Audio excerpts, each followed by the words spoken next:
Bismillahirrahmanirrahim. Assalamualaikum warahmatullahi wabarakatuh. Mahasiswi kelas manajemen statistik yang saya ajar, ini adalah pembelajaran e-learning untuk mata kuliah tersebut.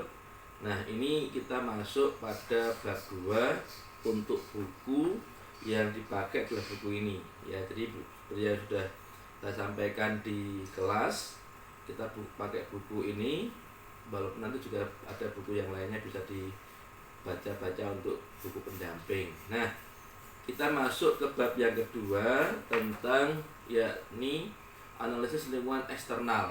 Jadi nanti ada 3 lingkungan yang akan dibahas. Pertama lingkungan eksternal, kedua lingkungan industri, ketiga adalah lingkungan internal. Nah, kita berbicara tentang lingkungan eksternal. Paling gampang adalah begini ilustrasinya. Eksternal ini adalah lingkungan di luar perusahaan yang agak jauh gitu ya. Misalnya apa? Misalnya adalah sosial politik, teknologi, kemudian budaya, yang itu perusahaan susah untuk merubahnya. Paling gampang sekarang adalah adanya COVID-19 atau Corona. Ini mempengaruhi perekonomian Indonesia dan mempengaruhi perekonomian atau juga mempengaruhi ekonomi di perusahaan. Ya, jadi seperti itu misalnya. Contoh lain apalagi teknologi. Teknologi juga begitu.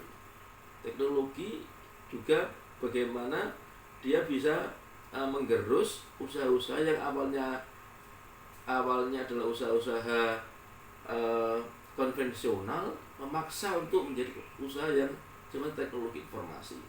Paling gampang adalah adanya masuknya Gojek, GoFood ya, sehingga menjadi sana semua arahnya ke teknologi informasi. Ini contoh paling mudah untuk bagaimana lingkungan eksternal itu mempengaruhi perusahaan ya ini. Oke, jadi pertama adalah definisinya apa sih yang dimaksud dengan analisis lingkungan. Jadi lingkungan ini saudara semuanya akan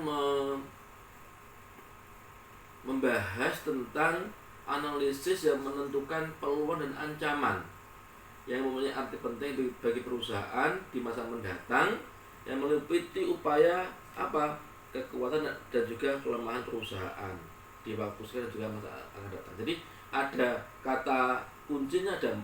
Kata kuncinya keywordnya ada 4 ya. Pertama adalah peluang, ancaman, kekuatan, kelemahan. Jadi ini semacam yang namanya SWOT atau SWOT ya.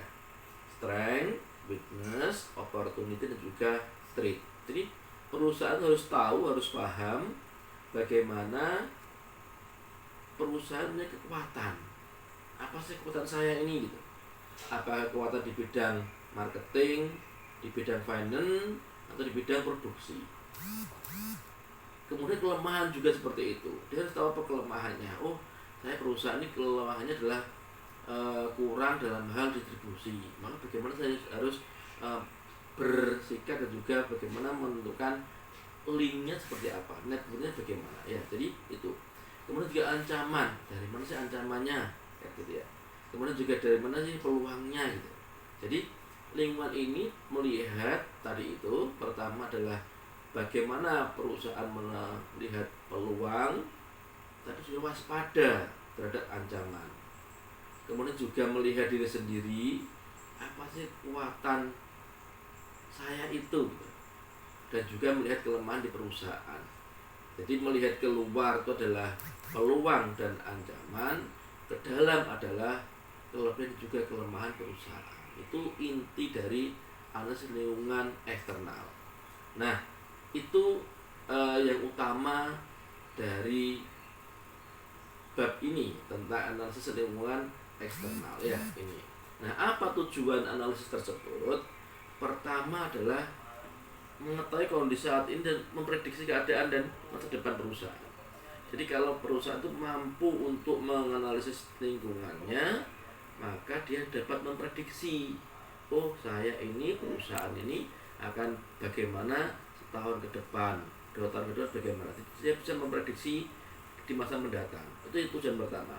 Kedua apa? Dia dapat informasi siapa sih kompetitornya, bagaimana customernya, seperti apa stakeholdernya, begitu ya. Jadi kalau dia bisa melihat itu, bisa identifikasi itu, maka itu menjadi hal yang bagus bagi perusahaan. Itu yang kedua. Yang ketiga apa? Tadi itu dapat identifikasi apa peluang dan juga ancamannya perusahaan itu apa. Ini yang ketiga. Yang keempat apa? Bisa mengeksplor ini kekuatan perusahaan, punya link networking yang bagus, tapi lemah di SDM. Atau kebalikannya, bagus di SDM, lemah di marketing, gitu ya. Itulah tujuan yang keempat. Yang kelima adalah menjamin tercapainya keunggulan bersaing bagi perusahaan. Ya, oke, itu adalah video yang pertama. Nanti berikutnya kita sambung. Oke.